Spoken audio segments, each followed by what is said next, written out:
ਅੱਜ ਮੈਂ ਬਹੁਤ ਖੁਸ਼ ਸੀ ਕਿਉਂਕਿ ਦੁਕਾਨ 'ਤੇ ਬਹੁਤ ਭੀੜ ਸੀ, ਜਿਸ ਕਾਰਨ ਮੈਂ ਚੰਗੀ ਕਮਾਈ ਕੀਤੀ ਸੀ। ਇਹ ਮੇਰੀ ਆਪਣੀ ਦੁਕਾਨ ਸੀ ਜਿੱਥੇ ਮੈਂ ਖਾਣ ਪੀਣ ਦੀਆਂ ਚੀਜ਼ਾਂ ਬਣਾਉਂਦੀ ਸੀ। ਦੁਕਾਨ ਦਾ ਨਾਂ ਦਿਵਿਆ ਫੂਡ ਕਾਰਨਰ ਸੀ। ਮੇਰੀ ਉਮਰ 25 ਸਾਲ ਹੈ ਅਤੇ ਮੇਰੇ ਤੋਂ ਛੋਟੀ ਇੱਕ ਭੈਣ ਹੈ ਜਿਸ ਦੀ ਉਮਰ 23 ਸਾਲ ਹੈ। ਮੇਰੇ ਪਰਿਵਾਰ ਵਿੱਚ ਮੈਂ, ਮੇਰੀ ਮਾਂ ਅਤੇ ਮੇਰੀ ਛੋਟੀ ਭੈਣ ਹੈ ਜਿਸ ਦਾ ਨਾਮ ਸੋਮੀਆ ਹੈ ਅਤੇ ਮੇਰਾ ਨਾਮ ਦਿਵਿਆ ਹੈ। ਪਾਪਾ ਦੀ ਮੌਤ ਨੂੰ ਕੁਝ ਸਮਾਂ ਹੀ ਹੋਇਆ ਹੈ। ਉਹਨਾਂ ਦੀ ਕਾਰਾਂ ਦੇ ਸਪੇਅਰ ਪਾਰਟਸ ਅਤੇ ਬੈਗ ਆਦਿ ਦੀ ਦੁਕਾਨ ਸੀ। ਉਹਨਾਂ ਦੀ ਮੌਤ ਤੋਂ ਬਾਅਦ ਸਾਡਾ ਕੋਈ ਸਹਾਰਾ ਨਹੀਂ ਸੀ, ਇਸ ਲਈ ਮੈਂ ਹਿੰਮਤ ਕੀਤੀ ਅਤੇ ਪਾਪਾ ਦੀ ਦੁਕਾਨ ਨੂੰ ਫੂਡ ਕਾਰਨਰ ਵਿੱਚ ਬਦਲ ਦਿੱਤਾ। ਦਰਅਸਲ ਮੈਂ ਕੁਕਿੰਗ ਕੋਰਸ ਕੀਤਾ ਸੀ, ਇਸ ਲਈ ਮੈਨੂੰ ਪਤਾ ਸੀ ਕਿ ਲੋਕ ਕਿਸ ਤਰ੍ਹਾਂ ਦਾ ਖਾਣਾ ਪਸੰਦ ਕਰਨਗੇ ਅਤੇ ਮੈਂ ਖਾਣਾ ਬਹੁਤ ਵਧੀਆ ਤਰੀਕੇ ਨਾਲ ਪਕਾ ਲੈਂਦੀ ਸੀ। ਮੈਂ ਇੱਕ ਫੂਡ ਕਾਰਨਰ ਦੀ ਨੀਂਹ ਰੱਖੀ ਅਤੇ ਵਾਹਿਗੁਰੂ ਦੀ ਕਿਰਪਾ ਨਾਲ ਮੇਰੀ ਛੋਟੀ ਫੂਡ ਕਾਰਨਰ ਦੀ ਦੁਕਾਨ ਬਹੁਤ ਵਧੀਆ ਚੱਲ ਰਹੀ ਸੀ। ਮੈਂ ਆਪਣੀ ਮਦਦ ਲਈ ਮਰਦ ਅਤੇ ਔਰਤ ਕਾਮੇ ਵੀ ਰੱਖੇ ਹੋਏ ਸਨ। ਮੈਂ ਇੰਟਰਮੀਡੀਏਟ ਤੱਕ ਹੀ ਪੜ੍ਹਾਈ ਕੀਤੀ ਕਿਉਂਕਿ ਮੈਨੂੰ ਪੜ੍ਹਾਈ ਵਿੱਚ ਕੋਈ ਦਿਲਚਸਪੀ ਨਹੀਂ ਸੀ, ਜਦੋਂ ਕਿ ਮੇਰੀ ਭੈਣ ਸੋਮੀਆ BA ਕਰ ਰਹੀ ਸੀ। ਮੈਂ ਦੁਪਹਿਰ 2 ਵਜੇ ਤੋਂ ਸ਼ਾਮ 7 ਵਜੇ ਤੱਕ ਦੁਕਾਨ 'ਤੇ ਬੈਠਦੀ ਸੀ। ਅੱਜ ਐਤਵਾਰ ਸੀ, ਇਸ ਲਈ ਕਾਫੀ ਭੀੜ ਸੀ। ਮੈਂ 8 ਵਜੇ ਫ੍ਰੀ ਹੋਈ ਸੀ। ਹੁਣ ਮੈਂ ਘਰ ਜਾਣ ਬਾਰੇ ਸੋਚ ਰਹੀ ਸੀ। ਜਦੋਂ ਮੈਂ ਘਰ ਜਾ ਰਹੀ ਸੀ ਤਾਂ ਅਚਾਨਕ ਮੇਰੀ ਨਜ਼ਰ ਇੱਕ ਕੁੜੀ 'ਤੇ ਪਈ ਜੋ ਇੱਕ ਲੜਕੇ ਨਾਲ ਬਾਈਕ 'ਤੇ ਬੈਠੀ ਸੀ। ਉਹ ਲੜਕਾ ਬਾਈਕ ਸਟਾਰਟ ਕਰਕੇ ਉਸ ਕੁੜੀ ਨੂੰ ਲਿਜਾ ਚੁੱਕਾ ਸੀ, ਪਰ ਪਤਾ ਨਹੀਂ ਕਿਉਂ ਉਹ ਕੁੜੀ ਕੋਈ ਹੋਰ ਨਹੀਂ, ਮੈਨੂੰ ਮੇਰੀ ਭੈਣ ਸੋਮੀਆ ਹੀ ਲੱਗਦੀ ਸੀ। ਪਰ ਮੈਂ ਸੋਚਣ ਲੱਗੀ ਕਿ ਮੇਰੀ ਭੈਣ ਅਜਿਹੀ ਨਹੀਂ ਹੈ। ਉਹ ਘਰੋਂ ਬਿਲਕੁਲ ਨਹੀਂ ਨਿਕਲਦੀ। ਉਸ ਨੇ ਕਦੇ ਕਿਸੇ ਮੁੰਡੇ ਨਾਲ ਦੋਸਤੀ ਵੀ ਨਹੀਂ ਕੀਤੀ ਸੀ। ਫਿਰ ਉਹ ਅਜੇ ਮੁੰਡੇ ਨਾਲ ਬਾਈਕ 'ਤੇ ਕਿਵੇਂ ਹੋ ਸਕਦੀ ਸੀ? ਖੈਰ, ਜਦੋਂ ਮੈਂ ਘਰ ਆਈ ਤਾਂ ਮੈਨੂੰ ਮੇਰੀ ਮਾਂ ਤੋਂ ਪਤਾ ਲੱਗਾ ਕਿ ਸੋਮੀਆ ਘਰ ਨਹੀਂ ਸੀ। ਮੈਂ ਪੂਰੀ ਤਰ੍ਹਾਂ ਥੱਕ ਗਈ ਸੀ। ਜਦੋਂ ਮੈਂ ਪੁੱਛਿਆ ਕਿ ਉਹ ਕਿੱਥੇ ਗਈ ਹੈ ਤਾਂ ਮਾਂ ਨੇ ਕਿਹਾ ਕਿ ਉਹ ਆਪਣੇ ਦੋਸਤ ਦੇ ਘਰ ਗਈ ਸੀ। ਉਹ ਕਾਲਜ ਤੋਂ ਮਿਲੀ ਇੱਕ ਅਸਾਈਨਮੈਂਟ ਨੂੰ ਪੂਰਾ ਕਰਨ ਗਈ ਹੈ। ਇਹ ਸੁਣ ਕੇ ਮੈਂ ਸੋਚਣ ਲੱਗੀ ਅਤੇ ਮੇਰੇ ਦਿਲ ਵਿੱਚ ਇਹ ਸ਼ੱਕ ਪੈਦਾ ਹੋਇਆ ਕਿ ਕਿਤੇ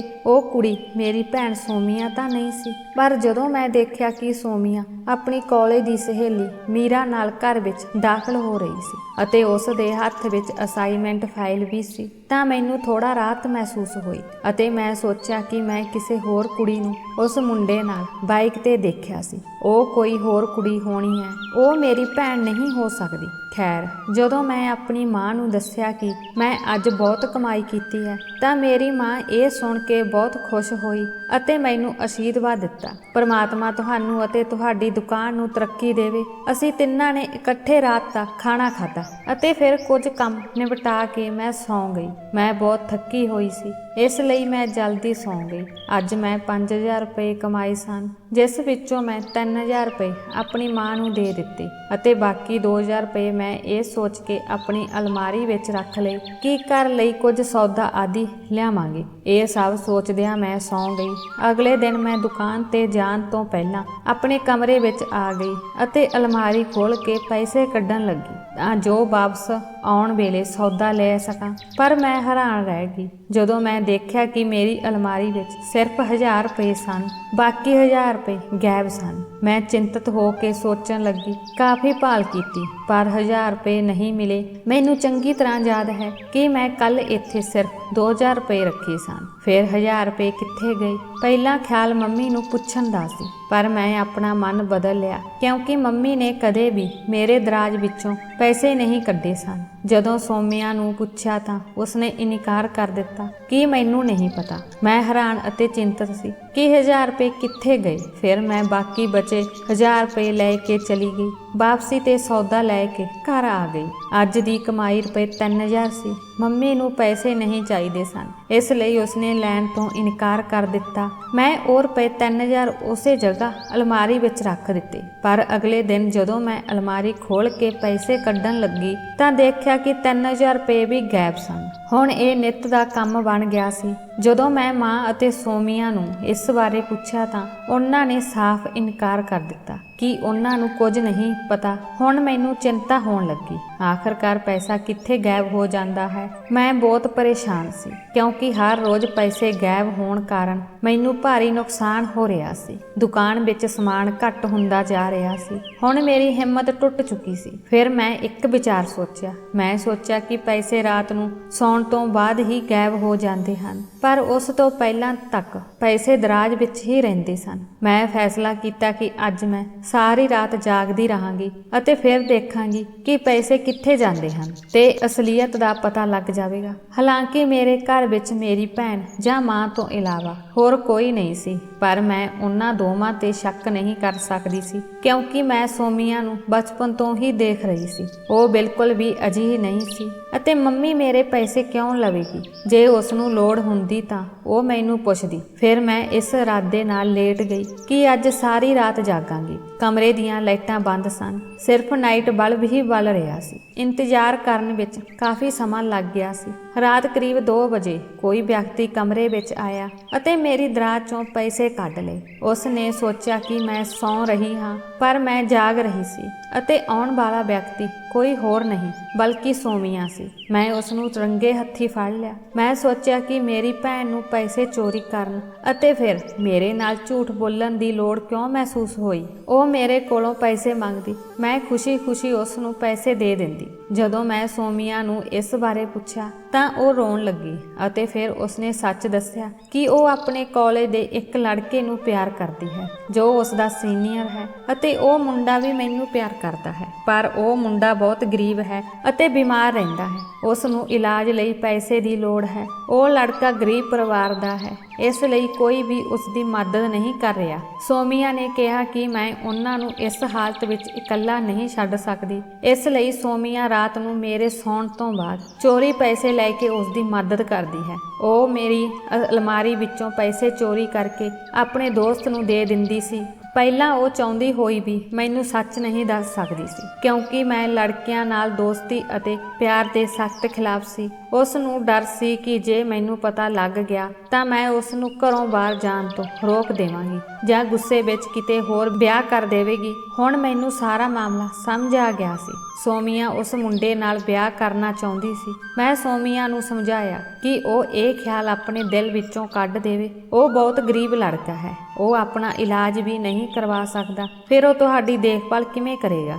ਅਤੇ ਮਾਂ ਵੀ ਨਹੀਂ ਮੰਨੇਗੀ ਤਾਂ ਮੈਂ ਤੁਹਾਡਾ ਵਿਆਹ ਕਿਸੇ ਅਜਿਹੇ ਵਿਅਕਤੀ ਨਾਲ ਨਹੀਂ ਕਰਾਂਗੀ ਜੋ ਤੁਹਾਨੂੰ ਜ਼ਿੰਦਗੀ ਦੀ ਖੁਸ਼ੀ ਅਤੇ ਆਰਾਮ ਨਹੀਂ ਦੇ ਸਕਦਾ। ਪਰ ਸੋਮੀਆ ਲਈ ਪਿਆਰ ਦਾ ਸਵਾਲ ਸੀ। ਉਹ ਮੇਰੇ ਸਾਹਮਣੇ ਰੋਣ ਲੱਗ ਪਈ। ਮੈਂ ਉਸ ਦੀਆਂ ਅੱਖਾਂ ਵਿੱਚ ਹੰਝੂ ਨਹੀਂ ਦੇਖ ਸਕੀ, ਇਸ ਲਈ ਮੈਂ ਉਸ ਨਾਲ ਸਹਿਮਤ ਹੋ ਗਈ। ਪਰ ਮੈਨੂੰ ਨਹੀਂ ਪਤਾ ਸੀ ਕਿ ਮੈਂ ਆਪਣੀ ਜ਼ਿੰਦਗੀ ਦੀ ਸਭ ਤੋਂ ਵੱਡੀ ਗਲਤੀ ਕਰਨ ਵਾਲੀ ਸੀ। ਇਹ ਗੱਲ ਪੂਰੀ ਹੋਣ ਤੋਂ ਬਾਅਦ ਮਾਂ ਨੂੰ ਸੋਮੀਆ ਦੇ ਵਿਆਹ ਦੀ ਚਿੰਤਾ ਸਤਾਉਣ ਲੱਗੀ, ਪਰ ਉਹ ਪਹਿਲਾਂ ਮੇਰਾ ਵਿਆਹ ਕਰਨਾ ਚਾਹੁੰਦੀ ਸੀ। ਪਰ ਮੈਂ ਸਾਫ਼ ਇਨਕਾਰ ਕਰ ਦਿੱਤਾ ਸੀ ਕਿ ਮੈਂ ਅਜੇ ਵਿਆਹ ਨਹੀਂ ਕਰਾਂਗੀ ਕਿਉਂਕਿ ਮੈਂ ਆਪਣਾ ਇੱਕ ਰੈਸਟੋਰੈਂਟ ਖੋਲ੍ਹਣਾ ਚਾਹੁੰਦੀ ਸੀ। ਇਹ ਮੇਰਾ ਸੁਪਨਾ ਸੀ, ਇਸ ਲਈ ਫਿਲਹਾਲ ਵਿਆਹ ਦਾ ਕੋਈ ਇਰਾਦਾ ਨਹੀਂ ਸੀ। ਪਰ ਮੈਂ ਆਪਣੀ ਮਾਂ ਨੂੰ ਕਿਹਾ ਕਿ ਪਹਿਲਾਂ ਸੋਮੀਆ ਦਾ ਵਿਆਹ ਕਰਵਾ ਦਿਓ। ਮੈਂ ਬਹੁਤ ਜਿੱਦੀ ਸੀ ਅਤੇ ਮਾਂ ਨੂੰ ਮੇਰੀ ਜਿੱਦ ਅੱਗੇ ਝੁਕਣਾ ਪਿਆ।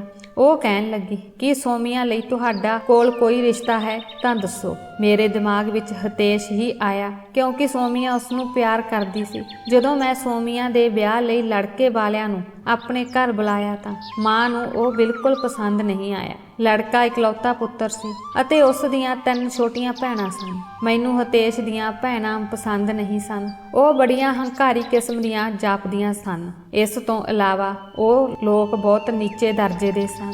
ਉਹ ਬੋਲਣ ਅਤੇ ਚੱਲਣ ਦੇ ਢੰਗ ਵਿੱਚ ਬਿਲਕੁਲ ਵੀ ਠੀਕ ਨਹੀਂ ਸੀ। ਉਹਨਾਂ ਨਾਲੋਂ ਸਾਡਾ ਖਾਨਦਾਨ ਬਹੁਤ ਵਧੀਆ ਸੀ। ਲੜਕਾ ਇੱਕ ਸਕੂਲ ਅਤੇ ਕੋਚਿੰਗ ਸੈਂਟਰ ਵਿੱਚ ਪੜ੍ਹਾਉਂਦਾ ਸੀ। ਉਸ ਦਾ ਪਿਤਾ ਕਿਰਾਏ ਦੀ ਦੁਕਾਨ ਤੇ ਮਸ਼ੀਨ ਦੇ ਪੁਰਜੇ ਆਦਿ ਵੇਚਦਾ ਸੀ। ਮੰਮੀ ਨੇ ਉਸ ਦੇ ਸਾਹਮਣੇ ਕਿਹਾ ਸੀ ਕਿ ਉਹ ਕੁਝ ਦਿਨਾਂ ਬਾਅਦ ਸੋਚ ਕੇ ਦੱਸਣਗੇ, ਪਰ ਉਹਨਾਂ ਦੇ ਜਾਣ ਤੋਂ ਬਾਅਦ ਮਾਂ ਨੇ ਮੈਨੂੰ ਕਿਹਾ ਕਿ ਸੋਮੀਆ ਦਾ ਵਿਆਹ ਅਜੇ ਲੋਕਾਂ ਨਾਲ ਨਹੀਂ ਹੋਵੇਗਾ। ਤੁਸੀਂ ਇੱਕ ਹੋਰ ਚੰਗੇ ਮੁੰਡੇ ਦੀ ਭਾਲ ਕਰੋ ਜਿਸ ਦਾ ਇੱਕ ਛੋਟਾ ਜਿਹਾ ਪਰਿਵਾਰ ਹੋਵੇ ਅਤੇ ਮੁੰਡਾ ਸੋਹਣਾ ਸੁਨੱਖਾ ਹੋਵੇ। ਮਾਂ ਦੀ ਨਾਂ ਸੁਣ ਕੇ ਮੈਂ ਬੇਵੱਸ ਹੋ ਕੇ ਸੋਮੀਆ ਵੱਲ ਦੇਖਿਆ, ਜੋ ਰੋਂਦੀ ਹੋਈ ਆਪਣੇ ਕਮਰੇ ਵੱਲ ਤੁਰ ਪਈ। ਮੰਮੀ ਨੇ ਹੈਰਾਨੀ ਨਾਲ ਸੋਮੀਆ ਵੱਲ ਦੇਖਿਆ ਅਤੇ ਉਸ ਨੂੰ ਰੋਕਿਆ ਅਤੇ ਉਸ ਨੂੰ ਪੁੱਛਿਆ, ਸੋਮੀਆ ਇੱਥੇ ਰੁਕੋ ਅਤੇ ਮੈਨੂੰ ਦੱਸੋ ਕਿ ਤੁਸੀਂ ਰੋ ਕਿਉਂ ਰਹੇ ਹੋ। ਇਹ ਸੁਣ ਕੇ ਮੈਂ ਡਰ ਗਈ ਕਿ ਸ਼ਾਇਦ ਉਹ ਸੱਚ ਨਾ ਬੋਲ ਦੇਵੇ, ਪਰ ਰੱਬ ਦੀ ਕਿਰਪਾ ਨਾਲ ਸੋਮੀਆ ਨੇ ਗੱਲ ਆਪਣੇ ਆਪ ਸੰਭਾਲ ਲਈ ਅਤੇ ਕਿਹਾ, ਮੰਮੀ ਇੱਕ ਸਮਾਂ ਸੀ ਜਦੋਂ ਅਸੀਂ ਵੀ ਗਰੀਬ ਸੀ, ਸਾਡੇ ਹਾਲਾਤ ਵੀ ਚੰਗੇ ਨਹੀਂ ਸਨ। ਤੁਸੀਂ ਅਜੇ ਸ਼ਬਦ ਨਾ ਬੋਲੋ ਕਿ ਸਾਡਾ ਰੱਬ ਸਾਡੇ ਨਾਲ ਨਾਰਾਜ਼ ਹੋ ਜਾਵੇ। ਅੱਜ ਉਸ ਨੇ ਸਾਨੂੰ ਇਸ ਕਾਬਲ ਬਣਾਇਆ ਹੈ ਕਿ ਸਾਡੇ ਕੋਲ ਪੈਸਾ ਹੈ ਅਤੇ ਅਸੀਂ ਖਾਂਦੇ ਪੀਂਦੇ ਹਾਂ, ਪਰ ਸਾਡੇ ਤੋਂ ਕਮਜ਼ੋਰ ਲੋਕਾਂ ਲਈ ਸਾਡੀ ਇਸ ਤਰ੍ਹਾਂ ਦੀ ਸੋਚ ਨਹੀਂ ਹੋਣੀ ਚਾਹੀਦੀ। ਸੋਮੀਆ ਦੀਆਂ ਗੱਲਾਂ ਮੰਮੀ ਦੇ ਦਿਲ ਨੂੰ ਛੂਹ ਗਈਆਂ ਅਤੇ ਮੇਰੇ ਸਮਝਾਉਣ ਤੋਂ ਬਾਅਦ ਵੀ ਮੰਮੀ ਮੰਨ ਗਈ। ਫਿਰ ਮਾਂ ਨੇ ਹਿਤੇਸ਼ ਦੇ ਪਰਿਵਾਰ ਨੂੰ ਹਾਂ ਕਰ ਦਿੱਤੀ। ਇਸ ਤਰ੍ਹਾਂ 2 ਮਹੀਨੇ ਬਾਅਦ ਵਿਆਹ ਤੈਅ ਹੋ ਗਿਆ। ਸੱਚ ਕਹਾਂ ਤਾਂ ਮੈਂ ਵੀ ਇਸ ਵਿਆਹ ਤੋਂ ਖੁਸ਼ ਨਹੀਂ ਸੀ। ਮੈਂ ਬਾਰ-ਬਾਰ ਸੋਮੀਆ ਨੂੰ ਦੁਬਾਰਾ ਸੋਚਣ ਲਈ ਕਹਿ ਰਹੀ ਸੀ, ਪਰ ਉਸ ਦਾ ਇੱਕੋ ਜਵਾਬ ਸੀ ਕਿ ਜੇ ਮੈਂ ਵਿਆਹ ਕਰਾਉਣਾ ਹੈ ਤਾਂ ਹਿਤੇਸ਼ ਦੇ ਨਾਲ ਹੀ। ਮੈਂ ਆਪਣੀਆਂ ਸੋਚਾਂ ਵਿੱਚ ਗੁਆਚੀ ਹੋਈ ਸੀ ਜਦੋਂ ਇੱਕ ਮੁੰਡਾ ਜੋ ਮੇਰੇ ਤੋਂ ਵੱਡਾ ਸੀ ਮੇਰੇ ਆਲੇ ਦੁਆਲੇ ਘੁੰਮਦਾ ਹੋਇਆ ਭੋਜਨ ਦਾ ਆਰਡਰ ਦੇਣ ਲੱਗਾ। ਇਹ ਮੁੰਡਾ, ਜਿਸ ਦਾ ਨਾਮ ਰਾਕੇਸ਼ ਸੀ, ਅਕਸਰ ਮੇਰੀ ਦੁਕਾਨ ਤੋਂ ਖਾਣਾ ਖਰੀਦਣ ਆਉਂਦਾ ਸੀ ਅਤੇ ਮੇਰੇ ਖਾਣੇ ਦੀ ਬਹੁਤ ਤਾਰੀਫ ਕਰਦਾ ਸੀ। ਅੱਜ ਜਦੋਂ ਮੈਂ ਉਸ ਦਾ ਆਰਡਰ ਪੈਕ ਕਰਕੇ ਉਸ ਨੂੰ ਦੇਣ ਲੱਗੀ ਤਾਂ ਉਸਨੇ ਮੈਨੂੰ ਪੁੱਛਿਆ ਕਿ ਤੁਹਾਡੀ ਮੰਗਣੀ ਹੋ ਗਈ ਹੈ। ਪਹਿਲਾਂ ਤਾਂ ਮੈਂ ਉਸ ਦੇ ਸਵਾਲ ਤੇ ਹੈਰਾਨ ਹੋਈ ਅਤੇ ਫਿਰ ਜਵਾਬ ਦਿੱਤਾ ਕਿ ਮੈਂ ਇਸ ਸਮੇਂ ਸਿੰਗਲ ਹਾਂ। ਇਹ ਸੁਣ ਕੇ ਪਤਾ ਨਹੀਂ ਕਿਉਂ ਉਸ ਦੇ ਚਿਹਰੇ ਤੇ ਮੁਸਕਰਾਹਟ ਆ ਗਈ ਅਤੇ ਫਿਰ ਉਹ ਪੈਸੇ ਦੇ ਕੇ ਚਲਾ ਗਿਆ। ਹੁਣ ਅਸੀਂ ਸੋਮੀਆ ਦੇ ਵਿਆਹ ਦੀਆਂ ਤਿਆਰੀਆਂ ਕਰ ਰਹੇ ਸੀ। ਵਿਆਹ ਦਾ ਦਿਨ ਲਗਭਗ ਨੇੜੇ ਸੀ ਅਤੇ ਫਿਰ ਬਹੁਤ ਪਿਆਰ ਨਾਲ ਬਹੁਤ ਸਾਰਾ ਦਾਜ ਦੇ ਕੇ ਮੈਂ ਅਤੇ ਮੇਰੀ ਮਾਂ ਨੇ ਸੋਮੀਆ ਨੂੰ ਵਿਦਾ ਕੀਤਾ। ਉਸ ਦੇ ਜਾਣ ਤੋਂ ਬਾਅਦ ਘਰ ਵਿੱਚ ਸੋਗ ਦੀ ਲਹਿਰ ਦੌੜ ਗਈ। ਜਦੋਂ ਸੋਮੀਆ ਵਿਆਹ ਦੇ 15 ਦਿਨਾਂ ਬਾਅਦ ਘਰ ਆਈ ਤਾਂ ਉਸ ਦੇ ਚਿਹਰੇ ਤੇ ਕਾਫੀ ਪਰੇਸ਼ਾਨੀ ਸੀ। ਜਦੋਂ ਮੈਂ ਉਸ ਨੂੰ ਉਸ ਦੀ ਸਮੱਸਿਆ ਦਾ ਕਾਰਨ ਪੁੱਛਿਆ ਤਾਂ ਉਸ ਨੇ ਪਹਿਲਾਂ ਤਾਂ ਮੈਨੂੰ ਕੁਝ ਨਹੀਂ ਦੱਸਿਆ, ਪਰ ਬਾਅਦ ਵਿੱਚ ਉਸ ਨੇ ਕਿਹਾ, ਦੀਦੀ ਮੈਨੂੰ ਕੁਝ ਪੈਸੇ ਚਾਹੀਦੇ ਹਨ। ਹਿਤੇਸ਼ ਆਪਣਾ ਕਾਰੋਬਾਰ ਸ਼ੁਰੂ ਕਰਨਾ ਚਾਹੁੰਦਾ ਹੈ ਅਤੇ ਉਸ ਨੂੰ ਇਸ ਦੀ ਸ਼ੁਰੂਆਤ ਕਰਨ ਲਈ ਪੈਸੇ ਦੀ ਲੋੜ ਹੈ। ਉਸ ਦੀ ਗੱਲ ਸੁਣ ਕੇ ਮੈਂ ਖੁਸ਼ ਹੋ ਗਈ ਕਿ ਇਹ ਠੀਕ ਹੈ, ਹਿਤੇਸ਼ ਦਾ ਕਾਰੋਬਾਰ ਸ਼ੁਰੂ ਹੋਵੇਗਾ, ਫਿਰ ਉਸ ਦੇ ਹਾਲਾਤ ਵੀ ਬਿਹਤਰ ਹੋ ਜਾਣਗੇ। ਜਦੋਂ ਮੈਂ ਸੋਮੀਆ ਨੂੰ ਹਿਤੇਸ਼ ਦੇ ਕਾਰੋਬਾਰ ਦੀ ਪੂਰੀ ਜਾਣਕਾਰੀ ਬਾਰੇ ਪੁੱਛਿਆ ਤਾਂ ਉਸਨੇ ਨਾ ਵਿੱਚ ਸਿਰ ਹਿਲਾ ਕੇ ਕਿਹਾ ਕਿ ਉਸ ਨੂੰ ਇਸ ਕਾਰੋਬਾਰ ਬਾਰੇ ਕੁਝ ਨਹੀਂ ਪਤਾ। ਉਹ ਆਪਣੇ ਦੋਸਤ ਨਾਲ ਕਾਰੋਬਾਰ ਸ਼ੁਰੂ ਕਰ ਰਿਹਾ ਹੈ। ਮੈਂ ਸੋਮੀਆ ਨੂੰ ਪੈਸੇ ਦੇ ਦਿੱਤੇ ਅਤੇ ਉਹ ਘਰ ਚਲੀ ਗਈ। ਹੁਣ ਇਹ ਹਰ ਰੋਜ਼ ਹੋਣ ਲੱਗਾ। ਜਦੋਂ ਵੀ ਸੋਮੀਆ ਘਰ ਆਉਂਦੀ ਤਾਂ ਉਹ ਪਰੇਸ਼ਾਨ ਨਜ਼ਰ ਆਉਂਦੀ ਅਤੇ ਮੇਰੇ ਤੋਂ ਪੈਸੇ ਮੰਗਣ ਲੱਗਦੀ ਤੇ ਕਹਿੰਦੀ ਕਿ ਹਿਤੇਸ਼ ਨੇ ਮੰਗੇ ਹਨ ਆਪਣਾ ਕਾਰੋਬਾਰ ਲਈ, ਅਤੇ ਹਰ ਵਾਰ ਇਹੀ ਗੱਲ ਹੋਣ ਲੱਗੀ। ਇਹ ਸਭ ਕੁਝ ਮੈਨੂੰ ਠੀਕ ਨਹੀਂ ਲੱਗਿਆ। ਹੁਣ ਤੱਕ ਸੋਮੀਆ ਮੇਰੇ ਤੋਂ ਲਗਭਗ 1,50,000 ਰੁਪਏ ਲੈ ਚੁੱਕੀ ਸੀ। ਗੱਲ ਪੈਸੇ ਦੀ ਨਹੀਂ ਸੀ, ਪਰ ਜੇਕਰ ਹਿਤੇਸ਼ ਮੇਰੇ ਨਾਲ ਸਿੱਧੀ ਗੱਲ ਕਰਦਾ ਤਾਂ ਮੈਂ ਉਸ ਨੂੰ ਹੋਰ ਵੀ ਪੈਸੇ ਦੇ ਦਿੰਦੀ, ਪਰ ਉਹ ਮੇਰੀ ਭੈਣ ਨੂੰ ਭੇਜ ਕੇ ਪੈਸੇ ਮੰਗਦਾ ਸੀ ਜੋ ਮੈਨੂੰ ਪਸੰਦ ਨਹੀਂ ਸੀ। ਮੈਂ ਕਾਫੀ ਸਮੇਂ ਤੋਂ ਹਿਤੇਸ਼ ਨੂੰ ਵੀ ਨਹੀਂ ਮਿਲੀ ਸੀ। ਮੈਂ ਕਾਲ ਤੇ ਹਿਤੇਸ਼ ਨਾਲ ਗੱਲ ਕਰਨਾ ਚਾਹੁੰਦੀ ਸੀ, ਪਰ ਸੋਮੀਆ ਨੇ ਇਨਕਾਰ ਕਰ ਦਿੱਤਾ। ਉਸ ਨੇ ਕਿਹਾ ਕਿ ਜੇਕਰ ਤੁਸੀਂ ਹਿਤੇਸ਼ ਨੂੰ ਕੁਝ ਪੁੱਛੋਗੇ ਤਾਂ ਉਸ ਨੂੰ ਬੁਰਾ ਲੱਗੇਗਾ। ਇਸੇ ਲਈ ਮੈਂ ਹਿਤੇਸ਼ ਨਾਲ ਗੱਲ ਕਰਨ ਦਾ ਇਰਾਦਾ ਛੱਡ ਦਿੱਤਾ, ਪਰ ਮੈਨੂੰ ਮਹਿਸੂਸ ਹੋਣ ਲੱਗਾ ਕਿ ਹਿਤੇਸ਼ ਨਾਲ ਗੱਲ ਕਰਨੀ ਜ਼ਰੂਰੀ ਹੈ ਕਿ ਉਹ ਕਿਹੜਾ ਕਾਰੋਬਾਰ ਸ਼ੁਰੂ ਕਰ ਰਿਹਾ ਹੈ ਅਤੇ ਉਸ ਨੂੰ ਹੋਰ ਕਿੰਨੇ ਪੈਸੇ ਚਾਹੀਦੇ ਹਨ। ਮੈਂ ਇਹੀ ਸੋਚ ਰਹੀ ਸੀ ਕਿ ਜਦੋਂ ਅਚਾਨਕ ਹਿਤੇਸ਼ ਦੁਕਾਨ ਤੇ ਆਇਆ ਤਾਂ ਦੁਕਾਨ ਦੇ ਬਾਹਰ ਇੱਕ ਵੱਡੀ ਖਿੜਕੀ ਸੀ। ਇੱਥੇ ਹੀ ਸਾਰੇ ਗਾਹਕ ਆ ਕੇ ਖਾਣਾ ਮੰਗਵਾ ਲੈਂਦੇ ਸਨ। ਹਿਤੇਸ਼ ਨੇ ਉੱਥੇ ਆ ਕੇ ਕਿਹਾ ਕਿ ਸੋਮੀਆ ਨੂੰ ਤੁਹਾਡੇ ਦੁਆਰਾ ਤਿਆਰ ਕੀਤਾ ਖਾਣਾ ਬਹੁਤ ਪਸੰਦ ਹੈ, ਇਸੇ ਲਈ ਮੈਂ ਉਸ ਲਈ 버ਗਰ, ਬਿਰਿਆਨੀ ਅਤੇ ਸ਼ਾਹੀ ਪਨੀਰ ਆਦਿ ਲਿਜਾਣ ਬਾਰੇ ਸੋਚਿਆ। ਮੈਂ ਉਸ ਦੀ ਗੱਲ ਸੁਣ ਕੇ ਮੁਸਕਰਾਈ ਅਤੇ ਹਿਤੇਸ਼ ਦੇ ਹਾਲ ਚਾਲ ਜਾਣਨ ਤੋਂ ਬਾਅਦ ਮੈਂ ਉਸ ਨੂੰ ਪੁੱਛਿਆ, ਤੁਹਾਡਾ ਕਾਰੋਬਾਰ ਕਿਵੇਂ ਚੱਲ ਰਿਹਾ ਹੈ ਅਤੇ ਜੇਕਰ ਤੁਹਾਨੂੰ ਪੈਸੇ ਦੀ ਲੋੜ ਹੈ ਤਾਂ ਮੈਂ ਤੁਹਾਡੀ ਮਦਦ ਕਰਨ ਲਈ ਤਿਆਰ ਹਾਂ। ਮੇਰੀ ਗੱਲ ਸੁਣ ਕੇ ਹਿਤੇਸ਼ ਨੇ ਹੈਰਾਨੀ ਨਾਲ ਮੇਰੇ ਵੱਲ ਦੇਖਿਆ ਅਤੇ ਕਿਹਾ, ਮੈਂ ਕੋਈ ਕਾਰੋਬਾਰ ਨਹੀਂ ਕਰ ਰਿਹਾ। ਤੁਸੀਂ ਜਾਣਦੇ ਹੋ ਮੈਂ ਇੱਕ ਸਕੂਲ ਵਿੱਚ ਅਧਿਆਪਕ ਹਾਂ ਅਤੇ 10ਵੀਂ ਜਮਾਤ ਤੱਕ ਦੇ ਵਿਦਿਆਰਥੀਆਂ ਨੂੰ ਪੜ੍ਹਾਉਂਦਾ ਹਾਂ। ਹਿਤੇਸ਼ ਦੀ ਗੱਲ ਸੁਣ ਕੇ ਮੈਂ ਹੈਰਾਨੀ ਨਾਲ ਹਿਤੇਸ਼ ਵੱਲ ਦੇਖਣ ਲੱਗੀ। ਫਿਰ ਪੁੱਛਿਆ ਕਿ ਤੁਸੀਂ ਕੋਈ ਕਾਰੋਬਾਰ ਨਹੀਂ ਕਰਦੇ? ਉਸਨੇ ਆਪਣਾ ਸਿਰ ਨਾ ਵਿੱਚ ਹਿਲਾ ਦਿੱਤਾ। ਜਦੋਂ ਕਿ ਮੈਂ ਹੈਰਾਨ ਸੀ, ਮੈਂ ਖਾਣਾ ਪੈਕ ਕਰਕੇ ਉਸਨੂੰ ਦੇ ਦਿੱਤਾ। ਜਦੋਂ ਉਹ ਪੈਸੇ ਦੇਣ ਲੱਗਾ ਤਾਂ ਮੈਂ ਇਨਕਾਰ ਕਰ ਦਿੱਤਾ ਕਿਉਂਕਿ ਉਹ ਸੋਮੀਆ ਦਾ ਪਤੀ ਸੀ ਅਤੇ ਸੋਮੀਆ ਮੇਰੀ ਛੋਟੀ ਭੈਣ ਸੀ। ਮੈਂ ਉਸ ਤੋਂ ਪੈਸੇ ਕਿਵੇਂ ਲੈ ਸਕਦੀ ਸੀ? ਪਰ ਫਿਰ ਵੀ ਹਿਤੇਸ਼ ਨੇ ਜ਼ਬਰਦਸਤੀ ਮੇਰੇ ਹੱਥ ਤੇ ਪੈਸੇ ਰੱਖ ਦਿੱਤੇ ਅਤੇ ਚਲਾ ਗਿਆ। ਹੁਣ ਮੈਂ ਸੱਚਮੁੱਚ ਪਰੇਸ਼ਾਨ ਸੀ। ਮੈਨੂੰ ਮਹਿਸੂਸ ਹੋਇਆ ਕਿ ਕੁਝ ਤਾਂ ਗਲਤ ਸੀ। ਮੇਰੀ ਭੈਣ ਯਕੀਨੀ ਤੌਰ ਤੇ ਕੁਝ ਗਲਤ ਕਰ ਰਹੀ ਹੈ। ਪਹਿਲਾਂ ਤਾਂ ਉਸ ਨੇ ਪੈਸੇ ਚੋਰੀ ਕਰਕੇ ਹਿਤੇਸ਼ ਦੇ ਇਲਾਜ ਲਈ ਵਰਤ ਲਏ ਸਨ, ਪਰ ਹੁਣ ਸੋਮੀਆ ਨਾਲ ਗੱਲ ਕਰਨੀ ਬਹੁਤ ਜ਼ਰੂਰੀ ਹੋ ਗਈ ਸੀ। ਮੈਂ ਫੈਸਲਾ ਕੀਤਾ ਸੀ ਕਿ ਮੈਂ ਸੋਮੀਆ ਨਾਲ ਸਖਤੀ ਨਾਲ ਗੱਲ ਕਰਾਂਗੀ। ਮੈਨੂੰ ਇਹ ਗੱਲ ਪਸੰਦ ਨਹੀਂ ਆਈ ਕਿ ਸੋਮੀਆ ਨੇ ਮੇਰੇ ਨਾਲ ਝੂਠ ਬੋਲਿਆ। ਉਸ ਸਮੇਂ ਸੋਮੀਆ ਹਿਤੇਸ਼ ਲਈ ਪੈਸੇ ਚੋਰੀ ਕਰ ਰਹੀ ਸੀ, ਪਰ ਇਸ ਵਾਰ ਉਹ ਮੇਰੇ ਨਾਲ ਝੂਠ ਬੋਲ ਰਹੀ ਸੀ ਅਤੇ ਕਿਸੇ ਹੋਰ ਲਈ ਪੈਸੇ ਲੈ ਰਹੀ ਸੀ। ਮੈਨੂੰ ਸਮਝ ਨਹੀਂ ਆਈ। ਸੱਚਾਈ ਜਾਣਨ ਲਈ ਮੈਂ ਅਗਲੇ ਦਿਨ ਤੁਰੰਤ ਉਸ ਨੂੰ ਘਰ ਬੁਲਾਇਆ ਅਤੇ ਸਖਤੀ ਨਾਲ ਪੁੱਛਿਆ ਤਾਂ ਉਸਨੇ ਸਿਰ ਝੁਕਾ ਕੇ ਕਿਹਾ ਕਿ ਮੇਰੀ ਨਣਦ ਸੀਮਾ ਨੂੰ ਪੈਸਿਆਂ ਦੀ ਲੋੜ ਸੀ। ਉਸ ਦੀ ਇੱਕ ਸਹੇਲੀ ਬਿਮਾਰ ਸੀ, ਉਸ ਦੇ ਇਲਾਜ ਲਈ ਪੈਸੇ ਦੀ ਲੋੜ ਸੀ। ਇਹ ਸੁਣ ਕੇ ਮੈਂ ਸੋਚਣ ਲੱਗੀ ਅਤੇ ਫਿਰ ਸੋਮੀਆ ਨੂੰ ਸਮਝਾਇਆ ਕਿ ਤੂੰ ਝੂਠ ਬੋਲ ਕੇ ਪੈਸੇ ਨਾ ਲੈ, ਸੱਚ ਬੋਲ ਕੇ ਲੈ। ਮੈਂ ਤੈਨੂੰ ਕਦੇ ਨਾ ਨਹੀਂ ਕਰਾਂਗੀ। ਇਹ ਸੁਣ ਕੇ ਉਹ ਹੱਸ ਪਈ। ਕੁਝ ਦਿਨਾਂ ਬਾਅਦ ਸੋਮੀਆ ਨੇ ਮੈਨੂੰ ਅਤੇ ਮੇਰੀ ਮਾਂ ਨੂੰ ਆਪਣੇ ਸਹੁਰੇ ਘਰ ਦਾਵਤ ਲਈ ਬੁਲਾਇਆ। ਜਦੋਂ ਮੈਂ ਉਸ ਦੇ ਘਰ ਗਈ ਤਾਂ ਮੈਨੂੰ ਬਹੁਤ ਦੁੱਖ ਹੋਇਆ ਕਿਉਂਕਿ ਉਸ ਦੇ ਘਰ ਵਰਗਾ ਕੁਝ ਵੀ ਨਹੀਂ ਸੀ। ਕੰਧਾਂ ਤੋਂ ਪਲਾਸਟਰ ਡਿੱਗ ਰਿਹਾ ਸੀ, ਰੰਗ ਵੀ ਨਹੀਂ ਹੋਇਆ ਸੀ। ਇੱਥੇ ਬਹੁਤ ਗਰੀਬੀ ਸੀ। ਮੈਂ ਸੋਚਿਆ ਕਿ ਮੈਂ ਸੋਮੀਆ ਦੀ ਮਦਦ ਕਰਾਂਗੀ। ਮੈਂ ਉਸ ਨੂੰ ਹਰ ਮਹੀਨੇ ਪੈਸੇ ਦੇਵਾਂਗੀ ਤਾਂ ਜੋ ਉਹ ਚੰਗੀ ਤਰ੍ਹਾਂ ਰਹਿ ਸਕੇ। ਪਰ ਮੈਨੂੰ ਨਹੀਂ ਪਤਾ ਸੀ ਕਿ ਅੱਗੇ ਕੀ ਹੋਣ ਵਾਲਾ ਸੀ। ਇੱਕ ਦਿਨ ਮੈਂ ਦੁਕਾਨ ਤੇ ਸੀ ਜਦੋਂ ਮੈਨੂੰ ਰਕੇਸ਼ ਦਾ ਫੋਨ ਆਇਆ। ਉਸਨੇ ਮੈਨੂੰ ਆਪਣਾ ਪਿਆਰ ਜ਼ਾਹਰ ਕੀਤਾ ਅਤੇ ਕਿਹਾ ਕਿ ਉਹ ਆਪਣੇ ਪਰਿਵਾਰ ਨੂੰ ਤੁਹਾਡੇ ਘਰ ਭੇਜਣਾ ਚਾਹੁੰਦਾ ਹੈ। ਪਤਾ ਨਹੀਂ ਕਿਉਂ ਮੈਂ ਇਸ ਰਿਸ਼ਤੇ ਤੋਂ ਇਨਕਾਰ ਨਹੀਂ ਕਰ ਸਕੀ। ਹਾਂ ਵਿੱਚ ਸੋਚਿਆ ਕਿ ਉਹ ਇੱਕ ਚੰਗਾ ਮੁੰਡਾ ਹੈ ਅਤੇ ਫਿਰ ਉਸ ਦਾ ਪਰਿਵਾਰ ਮੰਮੀ ਅਤੇ ਮੈਨੂੰ ਮਿਲਣ ਆਇਆ। ਰਕੇਸ਼ ਪੁਲਿਸ ਵਿੱਚ SP ਸੀ। ਰਿਸ਼ਤਾ ਪੱਕਾ ਹੋ ਗਿਆ ਅਤੇ 5 ਮਹੀਨਿਆਂ ਬਾਅਦ ਵਿਆਹ ਕਰਵਾਉਣ ਦਾ ਫੈਸਲਾ ਹੋਇਆ। ਮੈਂ ਬਹੁਤ ਖੁਸ਼ ਸੀ, ਪਰ ਸਮੇਂ ਦੇ ਨਾਲ ਸਾਰੀਆਂ ਖੁਸ਼ੀਆਂ ਗਾਇਬ ਹੋ ਗਈਆਂ ਜਦੋਂ ਮੈਂ ਖਬਰ ਸੁਣੀ ਕਿ ਹਿਤੇਸ਼ ਨੂੰ ਆਖਰੀ ਸਟੇਜ ਦਾ ਕੈਂਸਰ ਹੈ। ਕੈਂਸਰ ਦੀ ਪਛਾਣ ਉਦੋਂ ਹੋਈ ਜਦੋਂ ਉਸ ਦੇ ਬਚਣ ਦੀ ਕੋਈ ਸੰਭਾਵਨਾ ਨਹੀਂ ਸੀ। ਹਿਤੇਸ਼ ਕੋਲ ਇਲਾਜ ਲਈ ਵੀ ਪੈਸੇ ਨਹੀਂ ਸਨ। ਉਹ ਮੈਂ ਹੀ ਸੀ ਜਿਸ ਨੇ ਉਸ ਦੇ ਇਲਾਜ ਤੇ ਪੈਸੇ ਖਰਚ ਕੀਤੇ ਸਨ। ਸੋਮੀਆ ਦਾ ਰੋਣਾ ਮੇਰੇ ਤੋਂ ਦੇਖਿਆ ਨਹੀਂ ਜਾਂਦਾ ਸੀ। ਉਸ ਨੇ ਮੇਰੇ ਸਾਹਮਣੇ ਹੱਥ ਜੋੜ ਕੇ ਕਿਹਾ, ਦੀਦੀ ਜੀ, ਹਿਤੇਸ਼ ਨੂੰ ਬਚਾ ਲਓ। ਮੈਂ ਉਸ ਤੋਂ ਬਿਨਾਂ ਨਹੀਂ ਰਹਿ ਸਕਾਂਗੀ। ਮੈਂ ਵੀ ਪੂਰੀ ਕੋਸ਼ਿਸ਼ ਕੀਤੀ ਕਿ ਕਿਸੇ ਤਰ੍ਹਾਂ ਹਿਤੇਸ਼ ਦਾ ਇਲਾਜ ਕਰਵਾ ਕੇ ਉਸ ਨੂੰ ਬਚਾਇਆ ਜਾ ਸਕੇ, ਪਰ ਹੋਇਆ ਉਹੀ ਜੋ ਕਿਸਮਤ ਵਿੱਚ ਲਿਖਿਆ ਸੀ। ਮੈਂ ਤਕਦੀਰ ਨਹੀਂ ਬਦਲ ਸਕਦੀ ਸੀ। ਇਲਾਜ ਦੇ ਬਾਵਜੂਦ ਮੈਂ ਹਿਤੇਸ਼ ਨੂੰ ਨਹੀਂ ਬਚਾ ਸਕੀ ਅਤੇ ਉਸ ਦੀ ਮੌਤ ਹੋ ਗਈ। ਸੋਮੀਆ ਦੇ ਵਿਆਹ ਨੂੰ 8 ਮਹੀਨੇ ਹੀ ਹੋਏ ਸਨ ਕਿ ਉਹ ਵਿਧਵਾ ਹੋ ਗਈ। ਹਿਤੇਸ਼ ਦੀ ਮੌਤ ਨੇ ਸਾਡੀ ਦੁਨੀਆ ਹੀ ਬਦਲ ਦਿੱਤੀ। ਸੋਮੀਆ 3 ਦਿਨ ਤੱਕ ਬੇਹੋਸ਼ ਰਹੀ। ਸਾਡੇ ਸਾਰਿਆਂ ਉੱਤੇ ਦੁੱਖਾਂ ਦੇ ਪਹਾੜ ਡਿੱਗ ਪਏ। ਮੇਰੀ ਭੈਣ ਸੋਮੀਆ ਦੀ ਹਾਲਤ ਬਹੁਤ ਖਰਾਬ ਸੀ। ਅਸੀਂ ਉਸ ਨੂੰ ਬੜੀ ਮੁਸ਼ਕਲ ਨਾਲ ਸੰਭਾਲਿਆ। ਮੈਂ ਸੋਚ ਰਹੀ ਸੀ ਕਿ ਜਿਵੇਂ ਹੀ ਹਿਤੇਸ਼ ਦੀ ਮੌਤ ਦਾ ਮਾਮਲਾ ਠੰਡਾ ਹੋਵੇਗਾ ਮੈਂ ਉਸ ਨੂੰ ਘਰ ਲੈ ਆਵਾਂਗੀ, ਪਰ 3 ਮਹੀਨੇ ਬੀਤ ਚੁੱਕੇ ਸਨ ਅਤੇ ਮੈਂ ਅਜੇ ਵੀ ਉਸ ਨੂੰ ਘਰ ਨਹੀਂ ਲਿਆ ਸਕੀ ਸੀ। ਉਸ ਦੀ ਜਿੱਦ ਸੀ ਕਿ ਉਸ ਨੇ ਹਿਤੇਸ਼ ਦੇ ਘਰ ਹੀ ਰਹਿਣਾ ਹੈ। ਉਹ ਹਿਤੇਸ਼ ਦੇ ਘਰ ਅਤੇ ਹਿਤੇਸ਼ ਦੇ ਕਮਰੇ ਨੂੰ ਛੱਡ ਕੇ ਕਿਤੇ ਨਹੀਂ ਜਾਵੇਗੀ।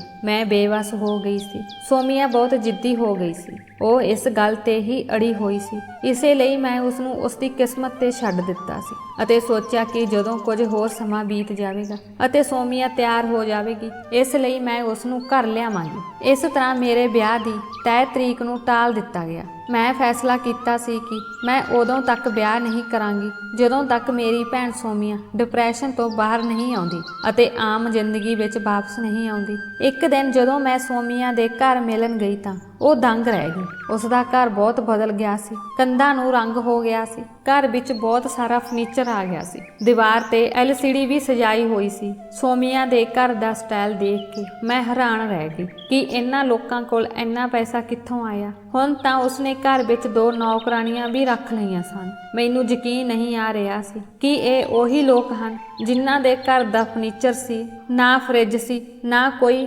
ਨੌਕਰ ਸੀ, ਨਾ ਖਾਣ ਪੀਣ ਲਈ ਚੰਗਾ ਭਾਂਡਾ ਸੀ। ਜਦੋਂ ਮੈਂ ਸੋਮੀਆ ਨੂੰ ਮਿਲੀ ਤਾਂ ਮੈਂ ਹੈਰਾਨ ਰਹਿ ਗਈ ਕਿਉਂਕਿ ਉਹ ਬਹੁਤ ਕਮਜ਼ੋਰ ਲੱਗ ਰਹੀ ਸੀ। ਅੱਖਾਂ ਦੁਆਲੇ ਕਾਲੇ ਟੋਹੇ ਦਿਖਾਈ ਦੇ ਰਹੇ ਸਨ। ਰੰਗ ਪੀਲਾ ਪੈ ਗਿਆ ਸੀ। ਮੈਂ ਅਚਾਨਕ ਰੋਣ ਲੱਗ ਪਈ ਕਿ ਮੇਰੀ ਭੈਣ ਦੀ ਕਿਸਮਤ ਵਿੱਚ ਇਹ ਦਰਦ ਕਿਉਂ ਲਿਖਿਆ ਸੀ। ਉਹ ਬਹੁਤ ਬਿਮਾਰ ਲੱਗ ਰਹੀ ਸੀ। ਮੈਂ ਉਸ ਨੂੰ ਕਿਹਾ ਕਿ ਮੇਰੇ ਨਾਲ ਘਰ ਆਓ। ਮੈਨੂੰ ਨਹੀਂ ਪਤਾ ਕਿ ਤੇਰੇ ਸਹੁਰੇ ਤੇਰੀ ਦੇਖਭਾਲ ਕਰਦੇ ਹਨ ਜਾਂ ਨਹੀਂ। ਮੇਰੀ ਗੱਲ ਸੁਣ ਕੇ ਸੋਮੀਆ ਨੇ ਮੇਰੇ ਨਾਲ ਜਾਣ ਤੋਂ ਇਨਕਾਰ ਕਰ ਦਿੱਤਾ। ਇਹ ਸੁਣ ਕੇ ਮੈਨੂੰ ਉਸ ਤੇ ਗੁੱਸਾ ਆ ਗਿਆ ਅਤੇ ਮੈਂ ਉੱਥੋਂ ਗੁੱਸੇ 'ਚ ਘਰ ਆ ਗਈ। ਮੈਂ ਸੋਚਿਆ ਕਿ ਨਾ ਮੈਂ ਸੋਮੀਆ ਨੂੰ ਮਿਲਣ ਜਾਵਾਂਗੀ ਅਤੇ ਨਾ ਹੀ ਫੋਨ ਕਰਾਂਗੀ। ਮੈਂ ਕਾਫੀ ਸਮੇਂ ਤੋਂ ਉਸ ਨੂੰ ਘਰ ਆਉਣ ਲਈ ਮਨਾਉਣ ਦੀ ਕੋਸ਼ਿਸ਼ ਕਰ ਰਹੀ ਹਾਂ। ਇੱਥੇ ਅਸੀਂ ਉਸ ਦਾ ਧਿਆਨ ਰੱਖਾਂਗੇ, ਪਰ ਸੋਮੀਆ ਨਾ ਆਉਣ ਤੇ ਅੜੀ ਹੋਈ ਹੈ। ਮੈਨੂੰ ਸੋਮੀਆ ਤੇ ਬਹੁਤ ਗੁੱਸਾ ਸੀ। ਮੈਂ ਫੈਸਲਾ ਕਰ ਲਿਆ ਸੀ ਕਿ ਮੈਂ ਉਸ ਦੇ ਘਰ ਉਦੋਂ ਤੱਕ ਨਹੀਂ ਜਾਵਾਂਗੀ ਜਦੋਂ ਤੱਕ ਉਹ ਆਪ ਨਹੀਂ ਬੁਲਾਉਂਦੀ ਅਤੇ ਸਾਡੇ ਘਰ ਸਾਡੇ ਨਾਲ ਰਹਿਣ ਲਈ ਸਹਿਮਤ ਨਹੀਂ ਹੁੰਦੀ। 1 ਮਹੀਨਾ ਬੀਤ ਗਿਆ ਅਤੇ ਮੇਰਾ ਸੋਮੀਆ ਨਾਲ ਕੋਈ ਸੰਪਰਕ ਨਹੀਂ ਹੋ ਸਕਿਆ। ਇੱਕ ਦਿਨ ਮੈਨੂੰ ਉਸ ਦਾ ਫੋਨ ਆਇਆ ਅਤੇ ਮੈਂ ਮੁਸਕਰਾਈ ਜਿਵੇਂ ਮੈਨੂੰ ਹੋਸ਼ ਆ ਗਿਆ ਹੋਵੇ। ਜਦੋਂ ਮੈਂ ਫੋਨ ਚੁੱਕਿਆ ਤਾਂ ਦੂਜੇ ਪਾਸੇ ਕੋਈ ਹੋਰ ਸੀ। ਉਹ ਸੋਮੀਆ ਦੀ ਨੌਕਰਾਣੀ ਸੀ। ਉਹ ਹੌਲੀ-ਹੌਲੀ ਮੈਨੂੰ ਕਹਿਣ ਲੱਗੀ ਕਿ ਮੈਡਮ, ਆਪਣੀ ਭੈਣ ਨੂੰ ਜ਼ਾਲਮਾਂ ਤੋਂ ਬਚਾ ਲਓ, ਇੱਥੋਂ ਲੈ ਜਾਓ। ਮੈਂ ਹਿਤੇਸ਼ ਸਾਹਿਬ ਦੀਆਂ 3 ਭੈਣਾਂ ਦੀਆਂ ਗੱਲਾਂ ਗੁਪਤ ਰੂਪ ਵਿੱਚ ਸੁਣੀਆਂ ਹਨ। ਉਹ ਸੋਮੀਆ ਮੈਮ ਸਾਹਿਬ ਨੂੰ ਕਿਤੇ ਲੈ ਜਾਂਦੀਆਂ ਹਨ ਅਤੇ ਉਸ ਦੇ ਸਰੀਰ ਵਿੱਚੋਂ ਕੋਈ ਚੀਜ਼ ਕੱਢਦੀਆਂ ਹਨ ਅਤੇ ਲੱਖਾਂ ਰੁਪਏ ਕਮਾਉਣ ਲਈ ਵੇਚ ਦਿੰਦੀਆਂ ਹਨ। ਇਸ ਲਈ ਉਹਨਾਂ ਦੇ ਹਾਲਾਤ ਬਦਲ ਗਏ ਹਨ। ਨੌਕਰਾਣੀ ਦੀਆਂ ਗੱਲਾਂ ਸੁਣ ਕੇ ਮੇਰੇ ਪੈਰਾਂ ਹੇਠੋਂ ਜ਼ਮੀਨ ਨਿਕਲ ਗਈ। ਇਸ ਸਮੇਂ ਉਸ ਦੀਆਂ 3 ਨਣਦ ਘਰ ਨਹੀਂ ਸੀ। ਮੈਂ ਸੋਮੀਆ ਦੇ ਘਰ ਵੱਲ ਭੱਜੀ। ਉਹ ਇਕੱਲੀ ਸੀ। ਸੱਸ ਤੇ ਸਹੁਰਾ ਕਿਸੇ ਵਿਆਹ ਤੇ ਗਏ ਹੋਏ ਸਨ। ਸੋਮੀਆ ਦੀ ਕਮਜ਼ੋਰ ਹਾਲਤ ਦੇਖ ਕੇ ਮੈਂ ਰੋਣ ਲੱਗ ਪਈ। ਉਹ ਠੀਕ ਤਰ੍ਹਾਂ ਨਾਲ ਗੱਲ ਵੀ ਨਹੀਂ ਕਰ ਪਾਉਂਦੀ ਸੀ। ਜਦੋਂ ਮੈਂ ਉਸ ਨੂੰ ਸੱਚ ਪੁੱਛਿਆ ਤਾਂ ਉਸ ਨੇ ਕਿਹਾ ਕਿ ਭੈਣ, ਮੇਰੀ ਨਣਦ ਬਹੁਤ ਲਾਲਚੀ ਅਤੇ ਜ਼ਾਲਮ ਹਨ। ਪਹਿਲਾਂ ਮੇਰੀ ਨਣਦ ਮੈਨੂੰ ਤੁਹਾਡੇ ਤੋਂ ਪੈਸੇ ਮੰਗ ਕੇ ਉਸ ਨੂੰ ਦੇਣ ਲਈ ਮਜਬੂਰ ਕਰਦੀ ਸੀ ਤਾਂ ਜੋ ਉਹ ਆਪਣਾ ਸ਼ੌਂਕ ਪੂਰਾ ਕਰ ਸਕੇ। ਉਹਨਾਂ ਨੇ ਮੈਨੂੰ ਧਮਕੀ ਦਿੱਤੀ ਸੀ ਕਿ ਜੇਕਰ ਤੂੰ ਅਜਿਹਾ ਨਾ ਕੀਤਾ ਤਾਂ ਅਸੀਂ ਹਿਤੇਸ਼ ਨੂੰ ਤੇਰੇ ਖਿਲਾਫ ਭੜਕਾਵਾਂਗੇ ਅਤੇ ਤੈਨੂੰ ਇਸ ਘਰੋਂ ਕੱਢ ਦੇਵਾਂਗੇ। ਇਸੇ ਡਰ ਕਾਰਨ ਮੈਂ ਤੁਹਾਡੇ ਕੋਲੋਂ ਪੈਸੇ ਮੰਗਦੀ ਸੀ ਅਤੇ ਝੂਠ ਬੋਲਦੀ ਸੀ ਕਿ ਹਿਤੇਸ਼ ਨੇ ਪੈਸੇ ਮੰਗੇ ਹਨ। ਹਿਤੇਸ਼ ਦੀ ਮੌਤ ਤੋਂ ਬਾਅਦ ਇਹਨਾਂ ਤਿੰਨਾਂ ਨੇ ਮੈਨੂੰ ਤੰਗ ਪਰੇਸ਼ਾਨ ਕਰਨਾ ਸ਼ੁਰੂ ਕਰ ਦਿੱਤਾ ਅਤੇ ਕਿਹਾ ਕਿ ਜੇਕਰ ਤੂੰ ਸਾਡੀ ਗੱਲ ਨਾ ਸੁਣੀ ਤਾਂ ਤੈਨੂੰ ਹਿਤੇਸ਼ ਦੇ ਕਮਰੇ ਅਤੇ ਇਸ ਘਰ ਤੋਂ ਹਮੇਸ਼ਾ ਲਈ ਬਾਹਰ ਕੱਢ ਦੇਵਾਂਗੇ। ਮੈਂ ਹਿਤੇਸ਼ ਦੀਆਂ ਯਾਦਾਂ ਦੇ ਸਹਾਰੇ ਇਸ ਕਮਰੇ ਵਿੱਚ ਰਹਿਣਾ ਚਾਹੁੰਦੀ ਹਾਂ। ਮੈਂ ਇਸ ਕਮਰੇ ਵਿੱਚ ਹਿਤੇਸ਼ ਦੀ ਖੁਸ਼ਬੂ ਮਹਿਸੂਸ ਕਰਦੀ ਹਾਂ। ਮੈਨੂੰ ਲੱਗਦਾ ਹੈ ਕਿ ਹਿਤੇਸ਼ ਇਸ ਕਮਰੇ ਵਿੱਚ ਮੌਜੂਦ ਹੈ। ਮੈਂ ਹਿਤੇਸ਼ ਦੀਆਂ ਯਾਦਾਂ ਤੋਂ ਬਿਨਾਂ ਨਹੀਂ ਰਹਿ ਸਕਦੀ। ਮੈਂ ਹਿਤੇਸ਼ ਦੀਆਂ ਯਾਦਾਂ ਤੋਂ ਬਿਨਾਂ ਮਰ ਜਾਵਾਂਗੀ। ਇਸ ਲਈ ਮੈਂ ਉਹਨਾਂ ਤਿੰਨਾਂ ਅੱਗੇ ਝੁਕ ਗਈ। ਉਹ ਜਾਣਦੀ ਸੀ ਕਿ ਮੇਰਾ ਖੂਨ ਬਹੁਤ ਕੀਮਤੀ ਹੈ। ਇਸੇ ਲਈ ਉਹਨਾਂ ਨੇ ਆਪਣਾ ਸ਼ੌਂਕ ਪੂਰਾ ਕਰਨ ਲਈ ਮੈਨੂੰ ਵਰਤਣਾ ਸ਼ੁਰੂ ਕਰ ਦਿੱਤਾ। ਉਹ ਮੇਰੇ ਸਰੀਰ ਵਿੱਚੋਂ ਖੂਨ ਦੀਆਂ ਬੋਤਲਾਂ ਕੱਢ ਕੇ ਕਿਸੇ ਹੋਰ ਨੂੰ ਦਿੰਦੀ ਸੀ ਅਤੇ ਕਹਿੰਦੀ ਹੈ ਕਿ ਇਹ ਤੇਰੀ ਸਜ਼ਾ ਹੈ। ਤੇਰੇ ਕਾਰਨ ਸਾਡਾ ਭਰਾ ਮਰ ਗਿਆ ਕਿਉਂਕਿ ਤੇਰੇ ਕਦਮ ਮਨਹੂਸ ਹਨ। ਤੇਰੇ ਘਰ ਵਿੱਚ ਆਉਂਦੇ ਹੀ ਸਾਡਾ ਭਰਾ ਬਿਮਾਰ ਹੋ ਗਿਆ ਅਤੇ ਇਸ ਸੰਸਾਰ ਨੂੰ ਛੱਡ ਗਿਆ। ਹੁਣ ਘੱਟੋ ਘੱਟ ਤੂੰ ਸਾਡੇ ਕੁਝ ਕੰਮ ਤਾਂ ਆ ਸਕਦੀ ਹੈ। ਸੋਮੀਆ ਰੋਂਦੀ ਹੋਈ ਇਹ ਸਭ ਦੱਸ ਰਹੀ ਸੀ ਜਦਕਿ ਮੇਰੀ ਰੂਹ ਕੰਬ ਗਈ ਸੀ। ਮੈਨੂੰ ਹੁਣ ਸਮਝ ਆਈ ਕਿ ਇਸ ਘਰ ਦੇ ਹਾਲਾਤ ਕਿਉਂ ਬਦਲ ਗਏ ਸਨ। ਸੋਮੀਆ ਨੇ ਦੱਸਿਆ ਕਿ ਇਸ ਸਭ ਵਿੱਚ ਮੇਰੇ ਸੱਸ ਅਤੇ ਸਹੁਰੇ ਦਾ ਕੋਈ ਕਸੂਰ ਨਹੀਂ ਹੈ। ਉਹ ਆਪਣੇ ਪੁੱਤਰ ਦੇ ਦੁੱਖ ਤੋਂ ਦੁਖੀ ਹੈ। ਉਹ ਕੁਝ ਨਹੀਂ ਜਾਣਦੇ। ਖੈਰ, ਮੈਂ ਜਲਦੀ ਸੋਮੀਆ ਨੂੰ ਹਸਪਤਾਲ ਲੈ ਗਈ। ਮੈਂ ਰਕੇਸ਼ ਨੂੰ ਹਸਪਤਾਲ ਬੁਲਾ ਕੇ ਸਾਰੀ ਗੱਲ ਦੱਸੀ। ਸੋਮੀਆ ਦੇ ਚੈੱਕਅਪ ਤੋਂ ਬਾਅਦ ਤੁਰੰਤ ਖੂਨ ਚੜਾਉਣ ਦਾ ਪ੍ਰਬੰਧ ਕੀਤਾ ਗਿਆ, ਜਿਸ 'ਚ ਲੱਖਾਂ ਰੁਪਏ ਖਰਚ ਹੋ ਗਏ ਕਿਉਂਕਿ ਉਸ ਦਾ ਖੂਨ ਬਹੁਤ ਘੱਟ ਸੀ। ਸਾਰਾ ਪੈਸਾ ਰਕੇਸ਼ ਨੇ ਹੀ ਲਾਇਆ ਤਿੰਨਾਂ ਨਣਦਾਂ ਨੇ ਆਪਣੀਆਂ ਅਜਾਸੀਆਂ ਨੂੰ ਪੂਰਾ ਕਰਨ ਲਈ ਜੋ ਤਰੀਕਾ ਵਰਤਿਆ ਉਹ ਨਜਾਇਜ਼ ਅਤੇ ਬਹੁਤ ਵੱਡਾ ਅਪਰਾਧ ਸੀ। ਰਾਕੇਸ਼ ਨੇ ਤੁਰੰਤ ਅਦਾਲਤ ਰਾਹੀਂ ਉਹਨਾਂ ਤਿੰਨਾਂ ਭੈਣਾਂ ਦੇ ਗ੍ਰਿਫਤਾਰੀ ਵਾਰੰਟ ਜਾਰੀ ਕਰ ਦਿੱਤੇ। ਤਿੰਨੋਂ ਭੈਣਾਂ ਨੂੰ ਜੇਲ੍ਹ ਅਤੇ 10 ਸਾਲ ਦੀ ਸਜ਼ਾ ਸੁਣਾਈ ਗਈ ਸੀ। ਮੈਂ ਸੋਮੀਆ ਨੂੰ ਘਰ ਲੈ ਆਈ ਸੀ ਅਤੇ ਉਸ ਦਾ ਬਹੁਤ ਖਿਆਲ ਰੱਖਿਆ। ਹੌਲੀ ਹੌਲੀ ਸੋਮੀਆ ਆਪਣੀ ਜ਼ਿੰਦਗੀ ਵਿੱਚ ਪਰਤ ਰਹੀ ਸੀ, ਪਰ ਸਾਡੀ ਜ਼ਿੰਦਗੀ ਵਿੱਚ ਅਜੇ ਕੁਝ ਹੋਰ ਤੂਫਾਨ ਆਉਣੇ ਸਨ। ਇੱਕ ਦਿਨ ਮੈਂ ਸੋਮੀਆ ਨੂੰ ਸੂਪ ਪਿਲਾ ਰਹੀ ਸੀ ਕਿ ਕਿਸੇ ਨੇ ਸਾਡਾ ਦਰਵਾਜ਼ਾ ਖੜਕਾਇਆ। ਜਦੋਂ ਮੈਂ ਦਰਵਾਜ਼ਾ ਖੋਲ੍ਹਿਆ ਤਾਂ ਸਾਹਮਣੇ ਰਾਕੇਸ਼ ਖੜਾ ਸੀ ਅਤੇ ਹਿਤੇਸ਼ ਨੂੰ ਪਿੱਛੇ ਦੇਖ ਕੇ ਮੈਂ ਚੀਕੀ। ਮੈਨੂੰ ਯਕੀਨ ਨਹੀਂ ਆ ਰਿਹਾ ਸੀ ਕਿ ਮਰਿਆ ਹੋਇਆ ਹਿਤੇਸ਼ ਫਿਰ ਜਿੰਦਾ ਕਿਵੇਂ ਹੋ ਗਿਆ। ਮੈਨੂੰ ਕੁਝ ਸਮਝ ਨਹੀਂ ਆ ਰਿਹਾ ਸੀ। ਰਾਕੇਸ਼ ਮੈਨੂੰ ਇੱਕ ਪਾਸੇ ਧੱਕ ਕੇ ਅੰਦਰ ਲੈ ਗਿਆ। ਹਿਤੇਸ਼ ਨੂੰ ਆਪਣੇ ਸਾਹਮਣੇ ਦੇਖ ਕੇ ਸੋਮੀਆ ਵੀ ਉਸ ਵੱਲ ਫਟੀਆਂ ਅੱਖਾਂ ਨਾਲ ਦੇਖ ਰਹੀ ਸੀ। ਸ਼ਾਇਦ ਉਹ ਉਸ ਨੂੰ ਆਪਣਾ ਵਹਿਮ ਸਮਝ ਰਹੀ ਸੀ, ਕਿਉਂਕਿ ਉਹ ਹਰ ਪਲ ਹਿਤੇਸ਼ ਨੂੰ ਯਾਦ ਕਰਦੀ ਸੀ। ਉਸ ਨੂੰ ਇਸ ਤੇ ਵਿਸ਼ਵਾਸ ਨਹੀਂ ਹੋ ਰਿਹਾ ਸੀ। ਉਹ ਹੌਲੀ ਹੌਲੀ ਹਿਤੇਸ਼ ਵੱਲ ਵਧੀ ਅਤੇ ਉਸ ਨੂੰ ਛੂਹ ਕੇ ਮਹਿਸੂਸ ਕੀਤਾ। ਜਦੋਂ ਉਸ ਨੂੰ ਯਕੀਨ ਹੋ ਗਿਆ ਕਿ ਹਿਤੇਸ਼ ਜਿੰਦਾ ਹੈ ਤਾਂ ਉਸ ਨੇ ਉਸ ਨਾਲ ਧੋਖਾ ਪਾਈ ਕੀਤੀ ਅਤੇ ਚੀਕਣਾ ਅਤੇ ਰੋਣਾ ਸ਼ੁਰੂ ਕਰ ਦਿੱਤਾ। ਜਦੋਂ ਮੈਨੂੰ ਕੁਝ ਹੋਸ਼ ਆਇਆ ਤਾਂ ਮੈਂ ਰਾਕੇਸ਼ ਨੂੰ ਪੁੱਛਿਆ, ਰਾਕੇਸ਼ ਇਹ ਸਭ ਕੀ ਹੈ? ਹਿਤੇਸ਼ ਮਰ ਚੁੱਕਾ ਸੀ, ਉਸ ਨੂੰ ਕੈਂਸਰ ਸੀ, ਫਿਰ ਜਿੰਦਾ ਕਿਵੇਂ ਹੋ ਗਿਆ? ਫਿਰ ਰਾਕੇਸ਼ ਨੇ ਮੈਨੂੰ ਪੂਰੀ ਸੱਚਾਈ ਦੱਸੀ ਕਿ ਹਿਤੇਸ਼ ਦੀਆਂ 3 ਭੈਣਾਂ ਨੂੰ ਜੇਲ੍ਹ 'ਚ ਪਾ ਕੇ ਪੁਲਿਸ ਨੇ ਪੂਰੇ ਘਰ ਦੀ ਤਲਾਸ਼ੀ ਲਈ ਸੀ।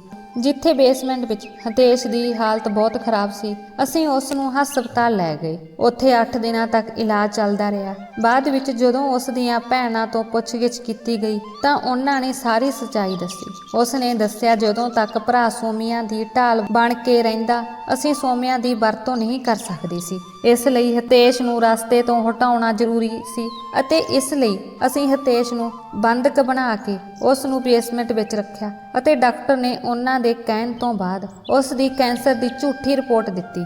ਇਹ ਸਭ ਯੋਜਨਾ ਅਨੁਸਾਰ ਸੀ। ਹਿਤੇਸ਼ ਨੂੰ ਪਹਿਲਾਂ ਹੀ ਬੇਹੋਸ਼ੀ ਦੀ ਹਾਲਤ ਵਿੱਚ ਸਭ ਦੇ ਸਾਹਮਣੇ ਮ੍ਰਿਤਕ ਐਲਾਨ ਦਿੱਤਾ ਗਿਆ ਸੀ ਅਤੇ ਜਦੋਂ ਉਸ ਦਾ ਅੰਤਿਮ ਸੰਸਕਾਰ ਹੋਣ ਵਾਲਾ ਸੀ ਤਾਂ ਉਸ ਨੂੰ ਬੜੀ ਚਲਾਕੀ ਨਾਲ ਚਿਤਾ ਤੋਂ ਹਟਾ ਦਿੱਤਾ ਗਿਆ ਅਤੇ ਖਾਲੀ ਚਿਤਾ ਨੂੰ ਸਾੜ ਦਿੱਤਾ ਗਿਆ ਅਤੇ ਫਿਰ ਉਹੀ ਸੋਮੀਆ ਦਾ ਖੂਨ ਵਰਤ ਕੇ ਪੈਸੇ ਕਮਾਉਣ ਲੱਗ ਪਈ। ਕੁਝ ਦੇਰ ਵਿੱਚ ਹੀ ਹਿਤੇਸ਼ ਦੇ ਮਾਪੇ ਵੀ ਆ ਗਏ। ਰਾਕੇਸ਼ ਨੇ ਦੋਹਾਂ ਨੂੰ ਫੋਨ ਕਰਕੇ ਬੁਲਾਇਆ ਸੀ। ਉਹ ਆਪਣੇ ਪੁੱਤਰ ਨੂੰ ਦੇਖ ਕੇ ਹੈਰਾਨ ਅਤੇ ਖੁਸ਼ ਹੋਏ, ਪਰ ਜਦੋਂ ਉਹਨਾਂ ਦੀ ਸੱਚਾਈ ਦਾ ਪਤਾ ਲੱਗਾ ਤਾਂ ਦੋਵੇਂ ਰੋਣ ਲੱਗ ਪਏ। ਉਸ ਨੂੰ ਯਕੀਨ ਨਹੀਂ ਸੀ ਆ ਰਿਹਾ ਕਿ ਉਸ ਦੀਆਂ ਆਪਣੀਆਂ ਧੀਆਂ ਉਸ ਦੇ ਪੁੱਤਰ ਨਾਲ ਅਜਿਹਾ ਘਿਨਾਉਣਾ ਕੰਮ ਕਰ ਸਕਦੀਆਂ ਹਨ। ਉਸ ਨੇ ਰਾਕੇਸ਼ ਨੂੰ ਦੱਸਿਆ, ਜੋ ਮੇਰੀਆਂ ਧੀਆਂ ਹਨ ਉਹਨਾਂ ਨੂੰ ਸਜ਼ਾ ਦਿਓ। ਉਹਨਾਂ ਨੇ ਮੇਰੇ ਪੁੱਤਰ ਨਾਲ ਬਹੁਤ ਵੱਡਾ ਪਾਪ ਕੀਤਾ ਹੈ। ਹਿਤੇਸ਼ ਵੀ ਆਪਣੇ ਮਾਪਿਆਂ ਨੂੰ ਜੱਫੀ ਪਾ ਕੇ ਰੋ ਰਿਹਾ ਸੀ। ਸੋਮੀਆ ਅਤੇ ਹਿਤੇਸ਼ ਇੱਕ ਦੂਜੇ ਨੂੰ ਦੇਖ ਕੇ ਬਹੁਤ ਖੁਸ਼ ਸਨ। ਮੈਂ ਰਾਕੇਸ਼ ਦੀ ਵੀ ਸ਼ੁਕਰਗੁਜ਼ਾਰ ਸੀ ਜਿਸ ਨੇ ਮੇਰਾ ਬਹੁਤ ਸਾਥ ਦਿੱਤਾ।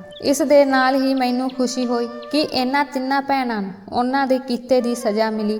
ਅੱਜ ਮੈਂ ਸਮਝ ਗਈ ਕਿ ਮਨੁੱਖ ਨੂੰ ਆਪਣੇ ਸ਼ੌਂਕ ਅਤੇ ਖੁਸ਼ੀ ਲਈ ਕਦੇ ਵੀ ਕੁਝ ਗਲਤ ਨਹੀਂ ਕਰਨਾ ਚਾਹੀਦਾ। ਜੇਕਰ ਤੁਸੀਂ ਆਪਣੇ ਸ਼ੌਂਕ ਨੂੰ ਪੂਰਾ ਕਰਨਾ ਚਾਹੁੰਦੇ ਹੋ ਤਾਂ ਸਖਤ ਮਿਹਨਤ ਕਰੋ, ਆਪਣੇ ਆਪ ਤੇ ਵਿਸ਼ਵਾਸ ਰੱਖੋ ਅਤੇ ਅੱਗੇ ਵਧੋ। ਸਾਨੂੰ ਹਮੇਸ਼ਾ ਦੂਜਿਆਂ ਦਾ ਆਦਰ ਕਰਨਾ ਚਾਹੀਦਾ ਹੈ। ਸੋਮੀਆ ਹੁਣ ਆਪਣੀ ਸੱਸ ਸਹੁਰਾ ਅਤੇ ਹਿਤੇਸ਼ ਨਾਲ ਬਹੁਤ ਖੁਸ਼ਹਾਲ ਜ਼ਿੰਦਗੀ ਬਤੀਤ ਕਰ ਰਹੀ ਹੈ। ਮੈਂ ਵੀ ਰਾਕੇਸ਼ ਨਾਲ ਵਿਆਹੀ ਹੋਈ ਹਾਂ। ਉਹ ਬਹੁਤ ਵਧੀਆ ਪਤੀ ਸਾਬਤ ਹੋਇਆ। ਉਸਨੇ ਮੇਰਾ ਬਹੁਤ ਖਿਆਲ ਰੱਖਿਆ ਅਤੇ ਮੈਨੂੰ ਜੀਵਨ ਦੀਆਂ ਸਾਰੀਆਂ ਖੁਸ਼ੀਆਂ ਦਿੱਤੀਆਂ। ਸੋ ਦੋਸਤੋ, ਤੁਹਾਨੂੰ ਸਾਡੀ ਅੱਜ ਦੀ ਕਹਾਣੀ ਕਿਵੇਂ ਲੱਗੀ? ਕਿਰਪਾ ਕਰਕੇ ਸਾਨੂੰ ਕਮੈਂਟ ਬਾਕਸ ਵਿੱਚ ਕਹਾਣੀ ਬਾਰੇ ਆਪਣੇ ਵਿਚਾਰ ਦੱਸੋ ਤਾਂ ਜੋ ਸਾਨੂੰ ਪਤਾ ਲੱਗ ਸਕੇ ਕਿ ਤੁਹਾਨੂੰ ਸਾਡੀ ਕਹਾਣੀ ਪਸੰਦ ਆਈ ਹੈ ਜਾਂ ਨਹੀਂ। ਰੋਜ਼ਾਨਾ ਨਵੀਂ ਕਹਾਣੀ ਸੁਣਨ ਲਈ ਸਾਡੇ ਚੈਨਲ ਨੂੰ ਸਬਸਕ੍ਰਾਈਬ ਕਰੋ।